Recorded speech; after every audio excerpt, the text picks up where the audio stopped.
Hello नमस्कार, स्वागत है एक बार फिर से आपका अपने चैनल में जिसका नाम है चारों दिशाओं में भारत। इसमें हम लेकर आते हैं भारत से जुड़ी हुई अन्य देशों के साथ 5 बड़ी खबरें। शुरू करने से पहले आशा करते हैं आपका आज का दिन अच्छा रहे और आप अपने लक्ष्य की तरफ बढ़ते रहें। फिलहाल हम बढ़ते हैं आज की पहली खबर की ओर। मोल्दोवा भारतीय प्रौद्योगिकी विश्वविद्यालयों के साथ सहयोग चाहता है।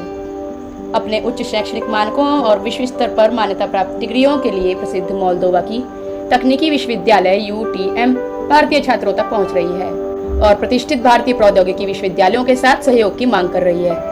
विश्वविद्यालय के रेक्टर बियोरल बोस्टन भारतीय छात्रों को आकर्षित करने और भारत के समकक्ष विश्वविद्यालयों के साथ मजबूत शैक्षणिक और अनुसंधान साझेदारी बनाने के लिए संस्थान की प्रतिबद्धता पर जोर देते हैं। बोस्टन ने कहा, हम जानते हैं कि भारतीय छात्र बहुत जिम्मेदार और प्रेरित हैं।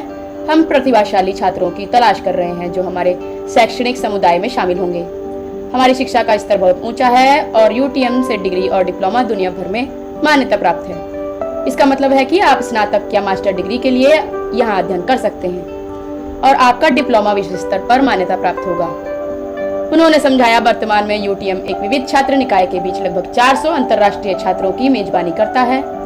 बोस्टन ने वैश्विक शिक्षा के प्रति UTM की प्रतिबद्धता को दर्शाते हुए इस संख्या को बढ़ाने के विश्वविद्यालय के लक्ष्य पर प्रकाश डाला। विश्वविद्यालय का इतिहास 1964 का है, जब इसे सोवियत काल के दौरान एक पॉलिटेक्निक संस्थान के रूप में स्थापित किया गया था। 1991 में मोल्दोवा की स्वतंत्रता के बाद यह एक विश्वविद्यालय में बदल गया और अपनी शैक्षणिक पेशकशों का विस्तार किया। आज UTM में 11 संकाय हैं जो सभी इंजीनियरिंग, विज्ञान, वास्तुकला, औद्योगिक डिजाइन और फैशन डिजाइनिंग कार्यक्रमों को कवर करते हैं। कृषि राज्य विश्वविद्यालय के साथ हाल के विलय में कृषि, पर्यावरण विज्ञान, वानिकी और पशु चिकित्सा के संकाय भी शामिल हो गए हैं। बोस्टन एक ऐसे भविष्य कल्पना करते हैं जहां भारतीय विश्वविद्यालयों के साथ घनिष्ठ संबंध संयुक्त शैक्षणिक सहयोग और अनुसंधान को बढ़ावा दे सके। उन्होंने कहा, हम भारतीय विश्वविद्यालयों के साथ घनिष्ठ संबंध रखना चाहते हैं। उनकी प्रतिष्ठा बहुत अच्छी है। साथ मिलकर हम संयुक्त शैक्षणिक सहयोग और अनुसंधान पर काम कर सकते हैं। बढ़ते हैं दूसरी खबर की ओर जो कि है INS किल्टन से। चीन और फिलीपींस के तनाव के बीच ब्रुनेई पहुंचा भारतीय नौसेना का युद्धपोत। समुद्री साझेदारी बढ़ेगी। रक्षा मंत्रालय ने एक बयान में बताया कि भारतीय नौसेना के युद्धपोत किल्टन की ब्रुनेई की यात्रा परस्पर पेशेवर बातचीत, खेल संबंधों, सामाजिक आदान प्रदान व सामुदायिक पहुंच पर केंद्रित है।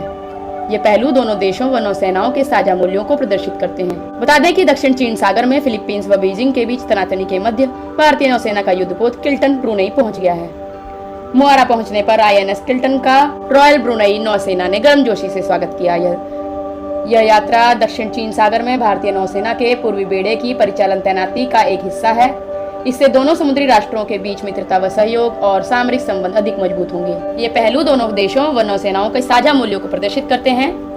यह यात्रा भारतीय नौसेना व रॉयल ब्रुनेई नौसेना के बीच समुद्र में समुद्री साझेदारी अभ्यास के साथ समाप्त होगी। दोनों नौसेनाएं सामरिक कौशल को आगे बढ़ाएंगी। इससे पारस्परिक श्रेष्ठता व सर्वोत्तम प्रथाओं के आदान प्रदान को बढ़ावा मिलेगा। वहीं इस पूरे घटनाक्रम से चीन की चिंता बढ़ गई है। बढ़ते हैं तीसरी खबर की ओर। भारतीय मूल के राष्ट्रीय स्पेलिंग बी विजेता अमेरिका में भारतीयों के प्रभाव को दर्शाते हैं। टेक्सास में जन्मी भारतीय अमेरिकी हरणी लोगन को मैरीलैंड में स्क्रिप्स नेशनल स्पेलिंग बी जीतने का जश्न मनाते हुए उनकी मां रामप्रिया लोगन ने चूमा। जब हरणी ने अपनी पहली NSF स्पेलिंग प्रतियोगिता जीती तो गणेश दसारी जजों में से एक थे और वहाँ वह सचमुच हमारा पीछा कर रहे थे। उन्होंने यह बताने के लिए कि हरणी में राष्ट्रीय मंच पर आने की जबरदस्त क्षमता है, हरणी की मां रामप्रिया लोगन ने कहा। जब बालू नटराजन 1985 में स्क्रिप्स नेशनल स्पेलिंग बी के पहले भारतीय अमेरिकी चैंपियन बने तो एसोसिएटेड प्रेस की एक लेख की हेडलाइन में लिखा था, इमिग्रेंट्स के बेटे ने नेशनल स्पेलिंग बी जीता। पहले पैराग्राफ में लिखा था कि चैंपियन अपने माता पिता की मूल भाषा बोलता है। अमेरिकियों और उनके स्पेलिंग बी चैंपियन बच्चों के अनुभव देश के दूसरे सबसे बड़े अप्रवासी समूह की आर्थिक सफलता और सांस्कृतिक प्रभाव को दर्शाते हैं। बढ़ते हैं चौथी खबर की ओर। लाओस में असुरक्षित काम में फंसाए गए 13 भारतीयों को बचाया गया। पिछले महीने लाओस में 17 भारतीय कामगारों को बचाया गया और उन्हें भारत वापस लाया गया।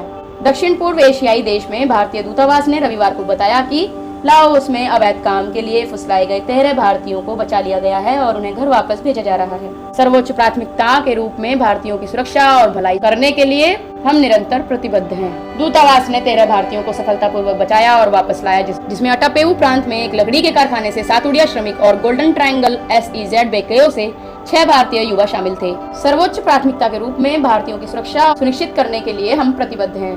भारतीय दूतावास ने एक्स पर कहा। दूतावास ने लाओ PDR से 428 भारतीयों को बचाया है। हम लाओ अधिकारियों को उनके सहयोग के लिए धन्यवाद देते हैं। दूतावास ने लाओस में नौकरी की तलाश कर रहे भारतीय नागरिकों से भी बहुत सावधान रहने की अपील की ताकि वे फर्जी या अवैध रोजगार के लालच में न फंसें। इसमें कहा गया है कि लाओ पीडीआर आने वाले भारतीय कर्मचारी साइबर घोटाले आदि के लिए फर्जी या अवैध नौकरी की पेशकश में फंसकर अपनी सुरक्षा को खतरे में न डालें। 7 मई को दूतावास ने भारतीयों को फर्जी नौकरी की पेशकश के प्रति आगाह करते हुए एक एडवाइजरी जारी की। बढ़ते हैं आज की 5वीं और आखिरी खबर की ओर।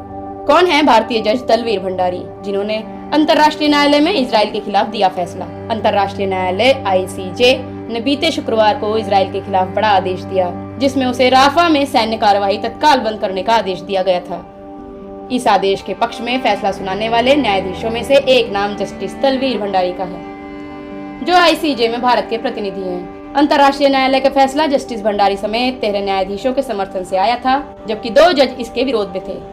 जिन जजों ने सैन्य ऑपरेशन रोके जाने का विरोध किया, उनमें युगांडा से जज जूलिया सेबुटिंडे और इजराइल हाई कोर्ट के पूर्व प्रमुख जस्टिस अहरोन बराक शामिल थे। आइए जानते हैं कौन है जस्टिस तलवीर भंडारी, जो इजराइल के खिलाफ फैसला देने वाले प्रतिष्ठित पीठ का हिस्सा बने। भारत के उच्चतम न्यायालय की वेबसाइट के अनुसार जस्टिस तलवीर भंडारी का जन्म राजस्थान के जोधपुर में 1 अक्टूबर 1947 को हुआ था। उन्हें 2012 में अंतर्राष्ट्रीय न्यायालय में न्यायाधीश के रूप में चुना गया। भंडारी को पहली बार 2012 में ICJ के जज के शेष कार्यकाल के लिए चुना गया था, जिन्होंने समय से पहले पद छोड़ दिया था। 2017 में उन्हें एक बार फिर पूर्ण कार्यकाल के लिए चुना गया, जो 6 फरवरी 2018 से शुरू हुआ। वे नीदरलैंड के हेग स्थित अंतर्राष्ट्रीय न्यायालय में अपनी सेवाएं दे रहे हैं। ICJ में 15 न्यायाधीश होते हैं, जो 9 साल तक अपनी सेवाएं देते हैं।